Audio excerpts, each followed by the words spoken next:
Terkait kasus peredaran narkoba, mantan Kapolda Sumatera Barat Irjen Pol Teddy Minahasa akan divonis pada hari ini, Selasa 9 Mei 2023. Menjelang vonis, penasihat hukum Teddy Minahasa yakin hakim tak akan menjatuhkan hukuman mati sebagaimana tuntutan jaksa. Keyakinan Hotman Paris itu berangkat dari prestasi Teddy Minahasa selama bertugas di Polri.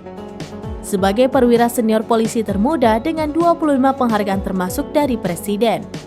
Sebagai informasi, hari ini Teddy Minahasa akan menjalani sidang terakhir di pengadilan tingkat pertama, yaitu Pengadilan Negeri Jakarta Barat. Majelis Hakim telah menjadwalkan sidang vonis Teddy pada Selasa 9 Mei 2023. Dalam kasus peredaran 5 kg narkotika jenis sabu ini, Irjen Pol Teddy Minahasa telah dituntut hukuman mati oleh Jaksa Penuntut Umum atau JPU.